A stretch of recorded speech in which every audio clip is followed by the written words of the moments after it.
Buonasera e benvenuti a questa edizione di TG Sicilia, i titoli del nostro telegiornale.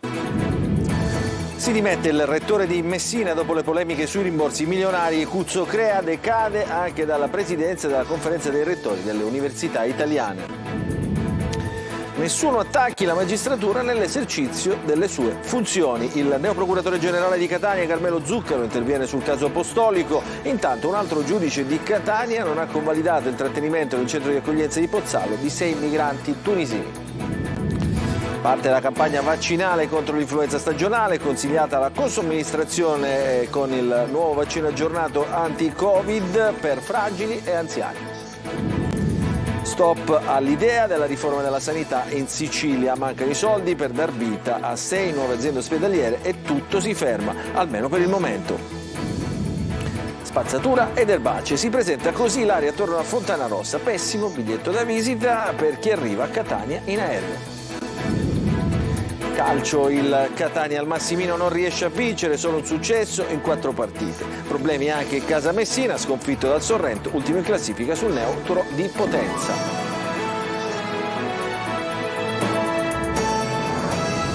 Ancora buonasera, in apertura del nostro telegiornale il caso dei rimborsi al rettore dell'Università di Messina. Oggi pomeriggio sono arrivate le dimissioni del professore Salvatore Cuzzo Crea. Ci racconta tutto Francesco Triolo. Il rettore dell'Università di Messina, Salvatore Cuzzo Crea, ha rassegnato le proprie dimissioni, una scelta arrivata dopo il caso dei rimborsi che nelle ultime settimane ha travolto l'Ateneo messinese e che col passare dei giorni ha assunto sempre maggiore rilevanza anche a livello nazionale. Le polemiche sono nate dalle denunce di un membro del Senato accademico, Paolo Todaro, che aveva presentato esposti ai Ministeri dell'Università e dell'Economia, alla Procura, alla Corte dei Conti e all'ANAC sui rimborsi chiesti da Cuzzo Crea, oltre 2.200.000 euro rimborsati tra il 2019 e il 2023. Tra questi anche quelli ad una società agricola, la Divaga SRL, con sede a Via Grande e con appena 2 dipendenti, che risulta di proprietà del rettore e della moglie, rispettivamente per l'80% e per il 20%, e di cui amministratrice unica è la mamma del rettore Eugenia Maria Salvo, vedova di Diego Cuzzo Crea, che dell'Ateneo messinese fu rettore negli anni 90. Dal 20 gennaio di quest'anno al 28 settembre la società ha ricevuto 14 pagamenti sotto le voci di servizi, manutenzione, materiali che vanno da un minimo di 600 ad un massimo di 17.900 euro per un importo complessivo di 122.300 euro. Cuzzo Crea nelle ultime settimane ha scelto la via del silenzio, rotto solo oggi pomeriggio attraverso il comunicato stampa e la lettera agli studenti con cui ha ufficializzato le dimissioni dopo averle comunicate in mattinata ai direttori dei dipartimenti. Sono stato trascinato nella macchina del fango, mi dimetto per rispetto dell'Università di Messina, ha detto. Quindi non posso consentire che questo attacco mediatico continui oltre a discapito dell'immagine del mio Ateneo.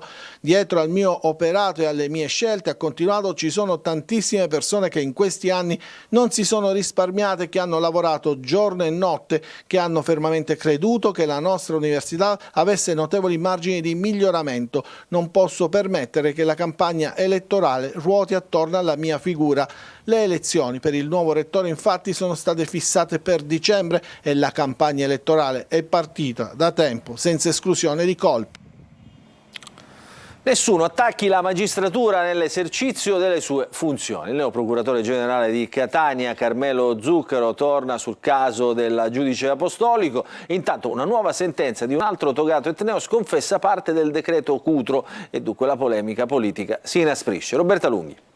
Qualunque linciaggio è sempre da deprecare, qualunque linciaggio venga fatto, quindi immagini se posso approvare il linciaggio che viene effettuato nei confronti di un magistrato che fa il proprio lavoro e il proprio dovere. Sono nette le parole di Carmelo Zuccaro nel giorno del suo insediamento a procuratore generale di Catania, proprio in merito al linciaggio mediatico subito dalla giudice del Tribunale etneo Yolanda Apostolico dopo la sentenza emessa il 29 settembre che sconfessava una parte del decreto Cutro. Nessuno attacchi la magistratura quando esercita le sue funzioni, ha aggiunto Zuccaro. Si può dissentire, ma un'altra cosa è il sindacato che non può essere fatto sui giornali. È tutto nella giornata di un'altra sconfessione di parte del decreto decreto che arriva con la sentenza di Rosario Crupi, altro giudice del Tribunale di Catania, che riguarda la non convalida del trattenimento di 6 migranti a Pozzallo disposto dal questore di Ragusa. È la parola illegittimità che lega le sentenze che hanno coinvolto fino ad ora 10 migranti in pochi giorni, secondo i giudici di Catania. Illegittimo il trattenimento di un richiedente protezione internazionale quando la domanda non viene esaminata al suo ingresso alla frontiera di Lampedusa. La richiesta sottoscritta a Ragusa in questo caso non può essere trattata come procedura di frontiera. Illegittima poi la richiesta di 5.000 euro ai migranti in cambio della libertà, fatto in contrasto con le norme europee. Il fronte giuridico vive però sullo sfondo del polverone agitato dopo la diffusione dei video, 3 al momento, legati alla stessa manifestazione del 2018 al porto di Catania sul caso Diciotti, in cui prese parte la giudice Apostolico. È proprio l'ultimo tirato fuori dalla Lega, dove la giudice ripresa accanto a marito Massimo Mingrino, funzionario del Tribunale di Catania, mentre batte le mani al grido "siamo tutti antifascisti", ha rinfocolato gli attacchi social del ministro Salvini. Esaurito il mistero sull'autore delle immagini, che sono di un carabiniere che allora era in servizio a Catania e per il quale l'Arma ha aperto un fascicolo disciplinare, l'anello mancante resta il come siano finiti nelle mani del ministro delle infrastrutture i video in oggetto. Intanto il ministro dell'Interno Matteo Piantedosi conferma la volontà del governo di impugnare le decisioni del Tribunale di Catania, che non ha convalidato i provvedimenti di trattenimento di alcuni migranti emessi dal questore di Ragusa. La prossima settimana invece la prima commissione del CSM esaminerà la richiesta di 13 consiglieri togati di aprire una pratica a tutela della giudice Iolanda Apostolico. Adesso parliamo della campagna vaccinale anti-influenzale. Dal 16 ottobre al via in Sicilia, appunto la campagna contro l'influenza, possibile prenotare il vaccino presso i medici di famiglia, gli ambulatori vaccinali, ma anche nelle farmacie. Dall'Organizzazione Mondiale della Sanità l'appello è a immunizzarsi contro l'influenza e contro il Covid insieme. Emanuela Corsi. Il richiamo arriva anche dall'Organizzazione Mondiale della Sanità, dalla Commissione Europea e dal Centro Europeo per il Controllo e la Prevenzione delle Malattie sull'importanza della vaccinazione contro Covid, influenza e malattie respiratorie. Un appello che arriva soprattutto a fronte di dati che indicano campagne vaccinali in ritardo. E in Sicilia da lunedì prossimo partirà proprio la campagna per vaccinarsi contro l'influenza, il cui picco si registra generalmente tra dicembre e fine febbraio. Il vaccino è consigliato in particolare ai soggetti ad alto rischio di tutte le età, al fine di ridurre la circolazione del virus, ma anche la pressione sul servizio sanitario, semplificare la diagnosi e la gestione dei casi sospetti, come ricordato dall'ASP di Catania durante la puntata di Buongiorno Sicilia. Categorie a rischio per età o per patologia hanno una raccomandazione maggiore, raccomandata ai bambini dai 6 mesi fino ai 6 anni e i soggetti oltre i 60 anni. In questa fascia di mezzo, cioè dai 6 anni ai 59 anni, è raccomandata ai soggetti che hanno particolari patologie, diabete, malattie cardiovascolari, malattie metaboliche, eccetera. A tutte queste categorie, i cosiddetti fragili, la vaccinazione verrà offerta informativa e gratuita presso gli ambulatori dei medici di famiglia e dei pediatri, oppure presso gli ambulatori vaccinali delle aziende sanitarie provinciali o delle aziende ospedaliere, ma anche presso le farmacie. Nel nostro territorio abbiamo 45 ambulatori di vaccinazione in tutta la provincia e abbiamo un sistema di prenotazione online che abbiamo già in vigore dal 2020 su tutte le vaccinazioni, anche quelle pediatriche, e allora siamo stati i primi in Sicilia a lanciare questo sistema di prenotazione online. Per conoscere tutte le informazioni basta collegarsi sul sito Vaccinarsi in Sicilia. Sarà possibile inoltre la co-somministrazione del vaccino antinfluenzale con quello aggiornato anti-Covid, secondo le indicazioni delle autorità sanitarie. Siamo in qualche modo in tema di sanità, stop all'idea della riforma della sanità in Sicilia perché mancano i soldi per dar vita a 6 nuove aziende ospedaliere e tutto si ferma, almeno per il momento. Manlio Viola. Stop al progetto di addio agli ospedali di piccole dimensioni gestiti dalle ASP, la fuga di notizie su una bozza di riforma della sanità in Sicilia che altro non era se non l'applicazione delle disposizioni previste dalla nuova sanità disegnata in base ai fondi del PNR ha fatto esplodere la polemica. Diffusa l'idea, piovono gli attacchi sull'aumento da 18 a 24 delle poltrone da manager, ma per far questa riforma mancano le risorse, non basta la chiusura dei 7 articoli del DDL che individua le risorse nel fondo sanitario regionale. L'aumento dei manager che comporterebbe anche l'aumento dei direttori sanitari e amministrativi e dunque una spesa insostenibile per una sanità già non semplice da gestire con le risorse esistenti. Da una parte però c'è la CGIL che spara ad alzo zero, dall'altro la funzione pubblica CISL che applaude alla smentita dell'assessore e si dice pronta a trattare, nel mezzo il sindacato autonomo CIMO. La CIMO non è completamente contraria a questa ipotesi di scorporare gli ospedali dalle ASP.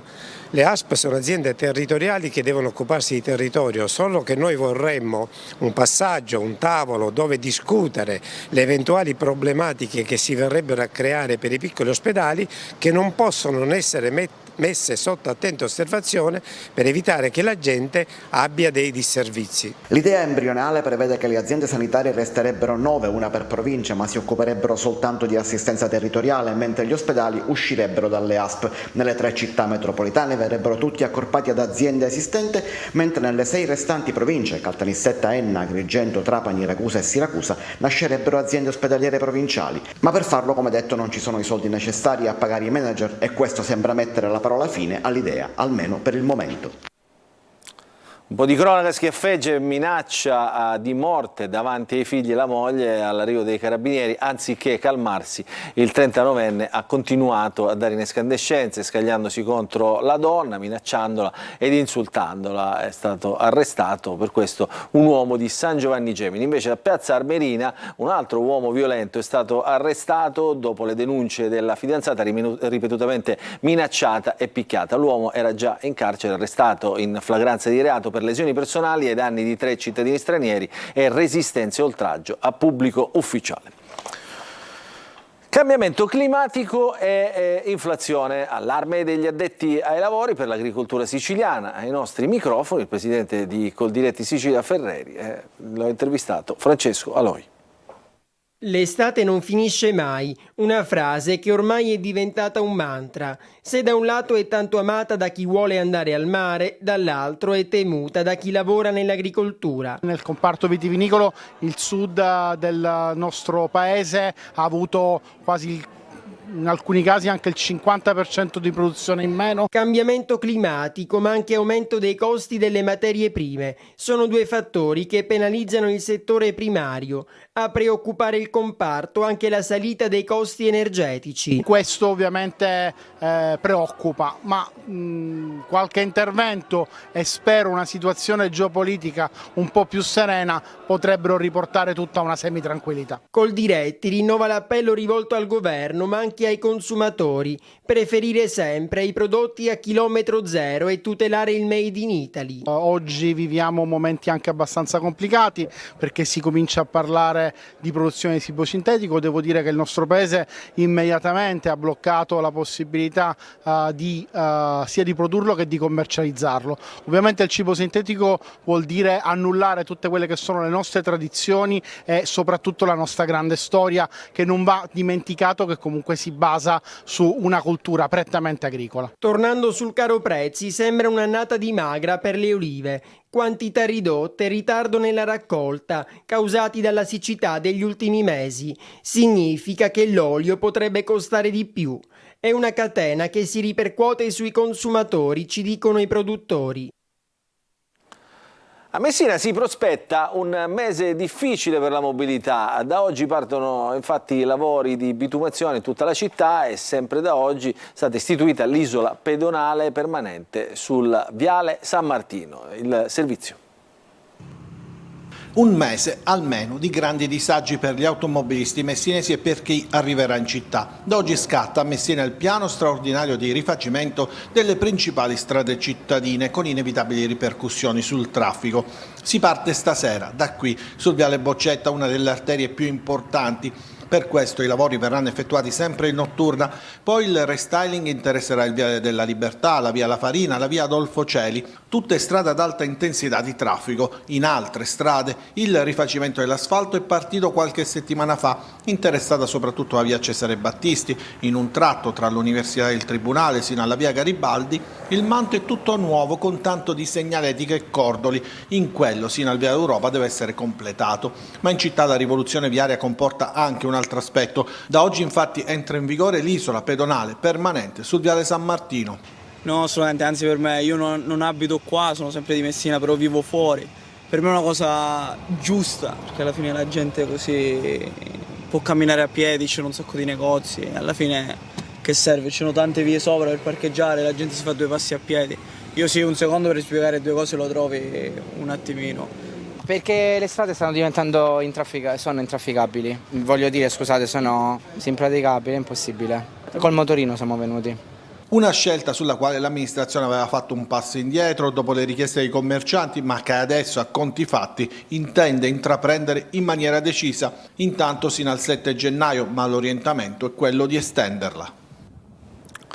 Incidente mortale questa mattina nel Palermitano, un automobilista è morto sull'autostrada A20 Palermo-Messina, sulla quale stava viaggiando all'alba di stamane.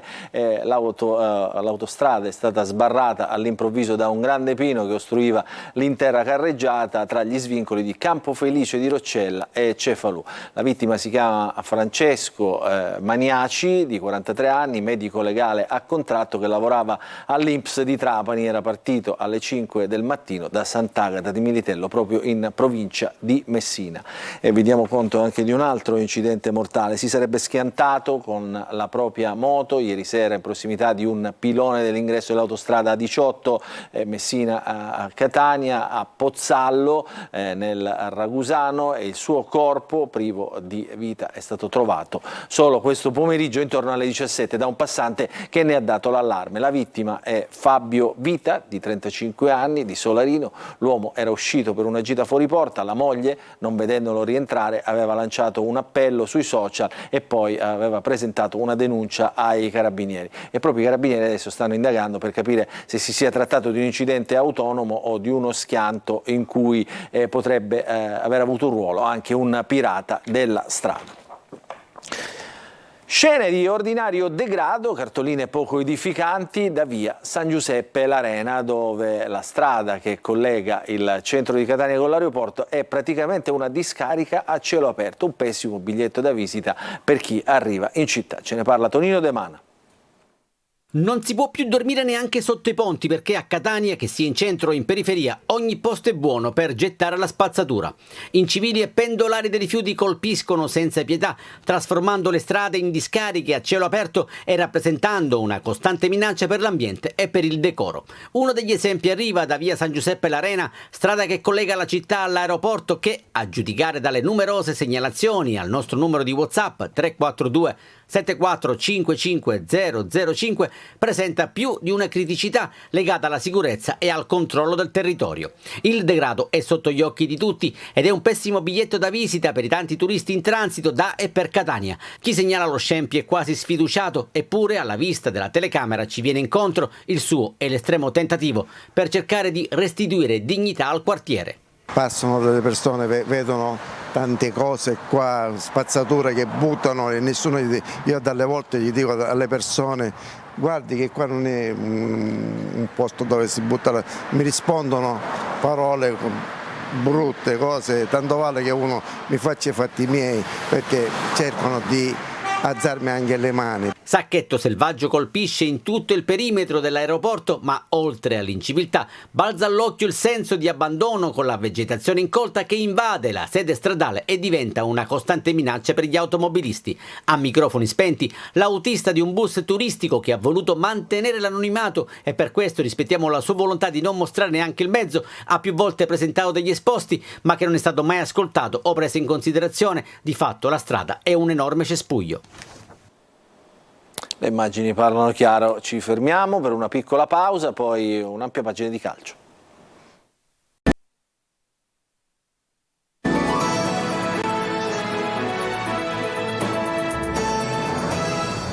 Ancora ben trovati nella seconda parte del nostro TG Sicilia, parliamo di calcio. Il pareggio interno del Catania contro il Latina fa riaffiorare i problemi evidenziati prima della vittoria di Caserta. Al Massimino finora per gli etnei è arrivata solo una vittoria su 4 partite. Marco Carli. Dopo la grande vittoria di Caserta era importante capire se alcuni limiti mostrati dal Catania erano stati spazzati via d'un colpo o se erano stati solo in parte mascherati. La partita con il Latina ha fatto propendere più per la seconda ipotesi. L'1-1 di fronte ai quasi 17.000 del Massimino, oltre a rappresentare la terza partita su 4 senza vittorie casalinghe, ha evidenziato nuovamente un problema. Quando le squadre avversarie si chiudono, il Catania sembra non avere un piano B. Il piano B è proprio quello di avere pazienza, non c'è altra soluzione, nel senso che bisogna cercare di trovare soluzioni muovendo la squadra avversaria a destra e a sinistra per poter riempire l'area, perché si rischia solo di prendere ripartenza e fare il gioco che vogliono gli avversari. Sta di fatto che i primi 70 minuti sono stati negativi. Prima il vantaggio ospite siglato da Mastroianni dopo un cross dalla sinistra di Fella, poi una reazione poco produttiva, un palo casuale colpito da Curado dopo un tiro di Silvestri su azione d'angolo. Per il resto palla Chiricò sperando nell'invenzione. Il primo tempo dice solo questo, in avvio di ripresa potrebbe starci anche il colpo del KO, ma è bravo Betters su Fella, pallone sul palo, poi Mazzotta allontana anticipando Mastroianni. Il Catania pressa ma non sfonda fino al gol di Chiricò che sfrutta al meglio il cross di Marsura e di fatto evita la sconfitta. I rossazzurri poi ci provano più con la forza dei nervi che con un'organizzazione chiara e colpiscono l'ennesimo legno della stagione con Buà. L'1-1 finale lascia l'amaro in bocca, il pubblico sostiene sempre ma chiede di più. Giustamente si aspettano di più perché sono abituati ad un calcio dove la storia non lo sto qui a raccontare io, perché Catania ha una grandissima storia. Noi cercheremo sempre, ci mettiamo sempre l'anima e tutto durante la partita. Dobbiamo riscattarci e riuscire a vincere qua al Massimino. E non va di certo meglio al Messina, battuto dal Sorrento sul neutro di Potenza, tornerà in campo la squadra giallorossa mercoledì sera allo stadio Franco Scoglio nel recupero contro la Casertana, prova sottotono dei peloritani, quasi mai pericolosi. Ci racconta tutto Sergio Colosi. L'altra faccia del Messina è di Giacomo Modica. L'allenatore, con qualche scelta discutibile, è stato tra le cause che hanno originato la seconda sconfitta in 5 partite. Uno stop imprevisto e meritato, diverso da quello di 2 settimane fa a Francavilla Fontana, quando i giallorossi furono sfortunati ma generosi fino all'ultimo. Al Viviani di Potenza contro il Sorrento, invece, il Messina è apparso svogliato, distratto, senza idee. Modica, determinante nella costruzione della squadra e buon motivatore, ha lasciato in panchina Ferrara, perfetto contro l'Avellino, per schierare Pacciardi, protagonista in negativo e non solo, del rigore trasformato da De Francesco. Male anche il centrocampo, poco geometrico e privo di fantasia, senza Firenze e con Franco apparso affaticato. Non è piaciuta la prestazione del Messina, che ha avuto una reazione tardiva, quasi rassegnato alla sconfitta. Queste partite servono a capire che tipo di campionato possiamo fare noi e che crescita vogliamo avere noi. Io sono contento che abbiamo perso. Se serve a scuotere la squadra, a capire che noi non possiamo giocare questo tipo di calcio, è giusto che queste partite qua alla fine ti lasciano amarezza per il risultato, perché il punto secondo me sarebbe stato giusto, ma non c'è squisitamente niente tecnicamente e quindi sono molto arrabbiato per questo. Giallorossi mercoledì sera in campo al Franco Scoglio per il recupero della seconda giornata contro la Casertana e domenica sempre in casa con il Giuliano. 2 appuntamenti per rilanciarsi e archiviare la sconfitta con il Sorrento. La polizia ha denunciato 46 persone appartenenti alle frange più estreme e violente delle tifoserie di Siracusa e Acireale, tra cui un minore, in seguito agli scontri avvenuti la scorsa settimana fuori dallo stadio De Simone. Sono accusati di episodi di violenza, di minacce e di intimidazioni. Per tutti i denunciati è previsto il DASPO per impedire di andare ad assistere a nuovi eventi sportivi. Questa era l'ultima notizia, il nostro telegiornale finisce qui, grazie per averci seguito, l'informazione su Antena Sicilia ritornerà domani mattina con Buongiorno Sicilia e poi con i nostri notiziari a partire dalle 13:30. Grazie per averci seguito, buona serata.